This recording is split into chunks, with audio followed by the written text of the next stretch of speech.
What's going on, guys? Welcome back to the channel. Appreciate you guys clicking on this video. So if you're new to the channel, do me a favor, hit that subscribe button if you haven't already. Really trying to grow this channel, put a lot of effort in, a lot of cool videos coming this entire year. So if you guys are looking to learn more about bass fishing, please hit that subscribe button and I'll try and help you catch some more fish this year or whenever you find this video. But today I want to show you how I like to set up a Neko rig, or a Neko rig, potato, however you want to say it. But I like to call it Neko, and I really love throwing this bait and this rig pretty much all times of the year, whether I'm fishing it in brush piles or trees or on docks or even out on deep structure on ledges.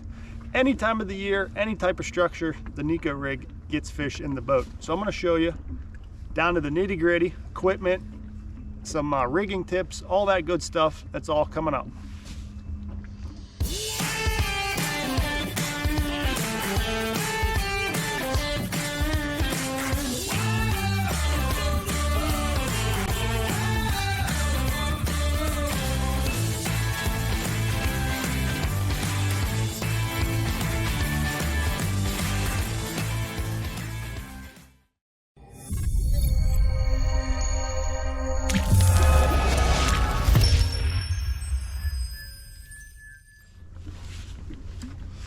All right, so we're gonna start here with the equipment.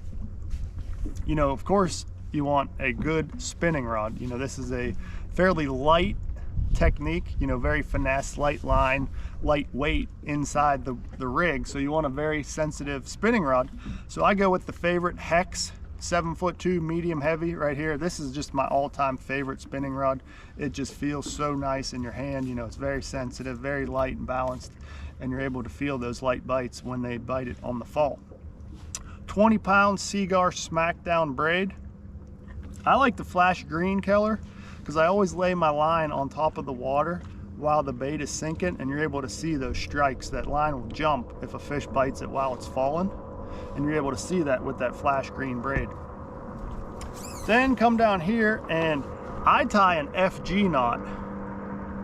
If you guys don't know how to tie an FG knot, there's plenty of other videos on how to do that, but I tie the FG knot to this right here. This is Seagar Gold Label 10-pound fluorocarbon. And you know, I'll tie a nice long leader on there. That just helps the, you know, the bait get away from the braid, so there's no need to worry about the fish seeing your line. But you still have that braid there in case you get around those brush piles or those docks, that you're able to pull them over pilings and stuff like that, because that braid is very abrasion resistant and very strong in those situations. All right, so once we get our line tied on here, I got a nice little wacky rig box here. Got all the tools I need for it right in here. But I go with this. So if I'm fishing around brush or heavy docks with a lot of cables, that kind of stuff, I go with this hook right here, if I could get one out. So this hook right here is the Trokar TK137 weedless. So it has this nice weed guard. These are just plastic little wire weed guards on there, and it helps keep that bait from getting hung up. You're able to push it and pull it up over docks and cables and even work it through brush piles very, very well. So I'm planning on fishing some docks here in a minute, so I'm going to tie on this weedless hook right here. But if I was fishing in more open water on ledges or, you know, deep water structure, that kind of stuff, I would go with this hook right here. And it's the same hook, the Trokar TK130, but it's not the weedless. So it is just a straight shank open hook. Doesn't have the weed guard or anything on there, but that hook design right there is very important. It has the Pro V bend. You can see how this bend comes here, and then there's a sharp bend, and that right there locks the fish in whenever you hook one, and they will not come off with this hook right here. All right, so I'm gonna tie on my weedless version right here. Now knots, whatever you like to use for a fluorocarbon knot, I like to use the improved clinch or the trilene knot with my little twist on it. I don't really have a name for it, but this knot right here works excellent for me with my fluorocarbon. The key is tying it properly so none of the lines cross over on each other and burn whenever you pull it down tight. Now that is tied on there, ready to go. Oop.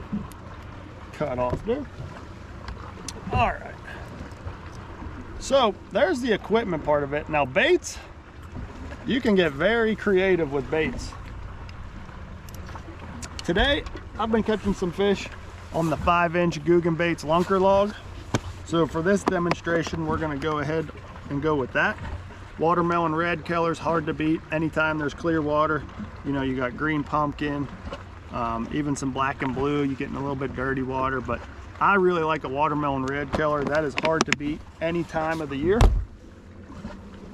So O-ring or not, you know, this is a personal opinion, but whenever I'm adding a nail weight, which is the next step we'll get to here in a second, I like to use the O-ring on my worms just because you're adding a tungsten nail weight, which is kind of expensive, into your worm. So I want to make sure I get that worm back if a fish bites it and he doesn't throw it off, and then you're out a worm and a bait or a weight. So I add an O-ring on there. Now, a standard wacky rig, you would want to put your O-ring in the dead center of the worm. But for a Neko rig, I like to do the bottom third.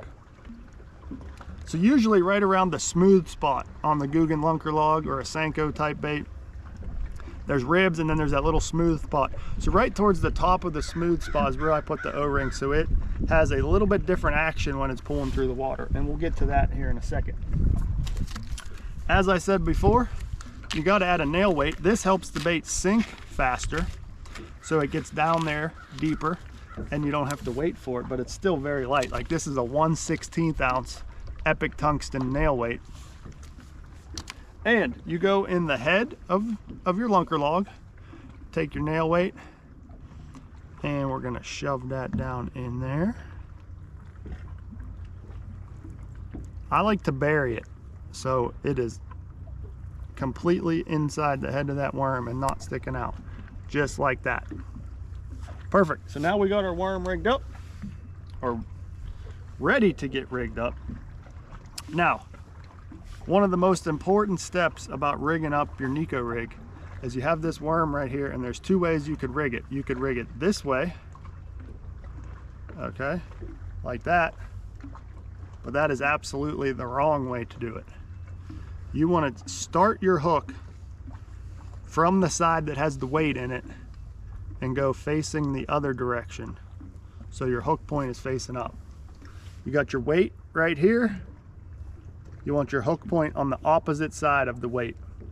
Otherwise, you'll miss all your fish, but you want it just like that right there. And now you are set up and ready to go. You're ready to take this out and dangle it wherever you want, whether it's in a brush pile, a dock, any type of structure. This will get down there, this will get through there with that Trokar hook, and it's gonna catch some big fish. So if you guys are ready, let's head over to a couple docks, see if we can't catch fish on the Neko rig. So once you cast your worm under there, I just skipped under this dock right here. Like I said, I like to let it fall on a slack line and let your line lay on top of the water. You're able to watch that to jump or take any real fast movements. Once it's on the bottom, I like to leave a little bit of slack in my line and just give it these short little shakes with the rod tip, just like this. And that worm is just on the bottom, just quivering like that, and it is very enticing. And it is hard for a fish not to eat that. When they see it, they cannot resist.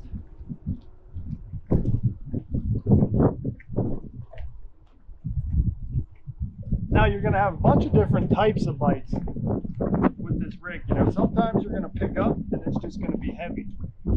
Other times you're going to be sitting here jiggling this and you're going to feel, you know, your normal worm bite or jig bite. You're going to feel a thump or a tick.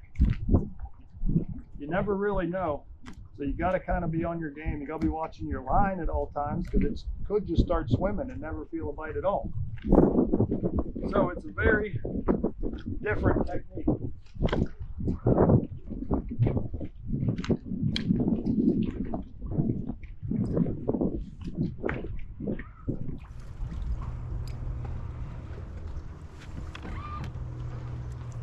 Oh, there he goes. Get ready.